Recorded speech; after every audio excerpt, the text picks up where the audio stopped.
Nanda dari Adbis UPN Veteran Jawa Timur. Saya izin mau wawancara Bapak ya Pak. Dengan Bapak siapa? Saya Denny selaku owner Kukuruyuk. Untuk usaha Kukuruyuk ini sejak kapan ya Pak dibuka? Kalau untuk Kukuruyuk itu mulai tahun 2018.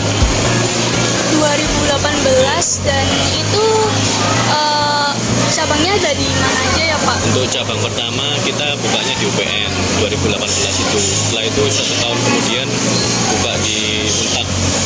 Di Untak, setelah itu baru di Winsa yang di Ayani. Oh baik, berarti ada beberapa cabang ya Pak? Ya, ada 3 cabang.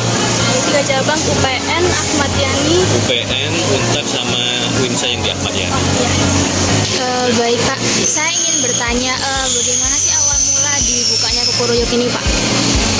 Kalau awal mulanya itu sebenarnya sudah punya stand kantin di UPN itu sejak tahun 2010, itu milik orang tua saya. Setelah itu tahun 2018 setelah dibangun kantin pusat ini, orang tua saya kan memang sudah sepuh ya, jadi tidak bisa melanjutkan usahanya.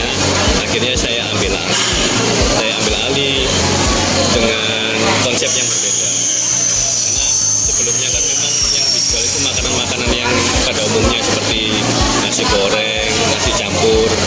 Nah itu saya pinginnya ada konsep yang lain di kantin ini. Akhirnya saya buka makanan yang kekinian ini dengan kemasan yang lebih praktis.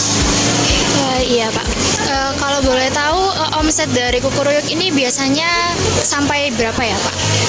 Kalau omset kan gini, jadi kalau sehari itu kita bisa jual 600 sampai 700 cup per harinya gitu.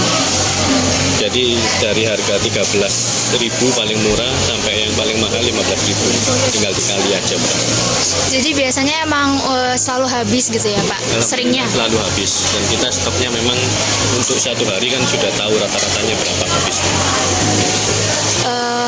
Ini kan tadi saya dengar ada beberapa cabang ya Pak, ada di beberapa kantin di beberapa kampus gitu.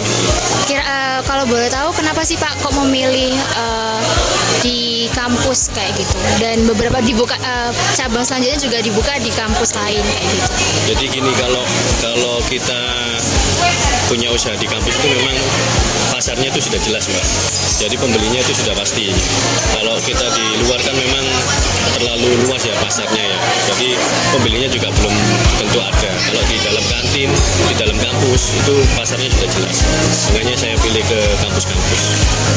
Biasanya itu kendalanya untuk produksinya di sini tuh bagaimana ya Pak? Kalau kendala sejauh ini kita belum ada kendala ya Mbak. Jadi karena memang sudah di set dari awal, cara penyajiannya kan juga memang praktis, masaknya juga cepat, nggak ribet. Jadi sejauh ini belum ada kendala. Kalau misalnya produksinya tuh apa ada yang dilakukan di rumah atau di sini semua Pak? Kalau yang produksi di rumah itu kayak yang sambal-sambalan.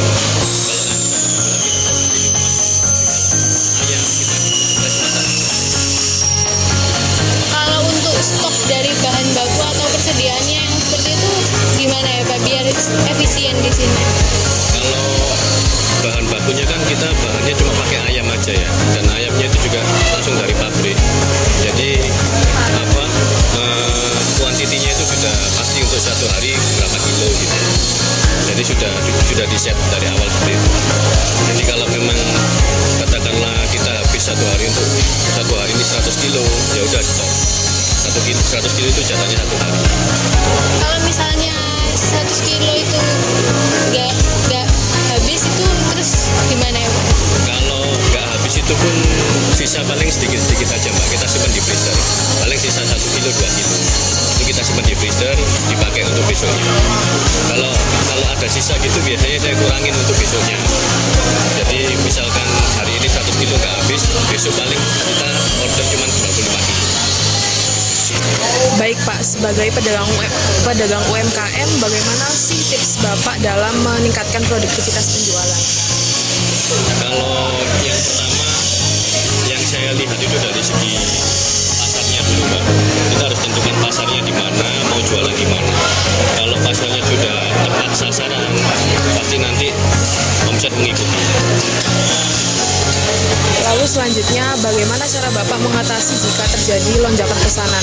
Apakah ada prosedur khusus yang Bapak lakukan agar usaha Bapak ini tetap produktif dan tapi tidak mempengaruhi kualitas produk yang dihasilkan? Kalau pesanan kita kan memang harus pesan minimal hamil satu ya Mbak. Jadi ketika ada order pesanan, katakanlah order cup dari hari sebelumnya, itu kita sudah siapkan untuk 100 cup sendiri dan untuk dijual hariannya sendiri. Jadi sudah di-prepare sebelumnya.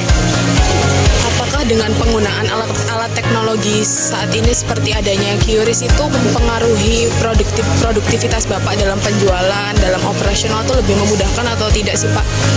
Kalau dalam segi operasional sangat memudahkan karena kan kita nggak bawa banyak-banyak uang tunai kan. Terus untuk uang kembalian kita juga nggak stok banyak-banyak karena kalau pakai QR kan langsung pasti nggak pakai uang kembalian. Tapi kalau nggak yang bayar pakai tunai itu kita harus sediakan uang untuk kembalian, uang tunai. Artinya sangat mempengaruhi ya Pak dalam produktivitas dan operasional Bapak? Sangat mempengaruhi, sangat membantu.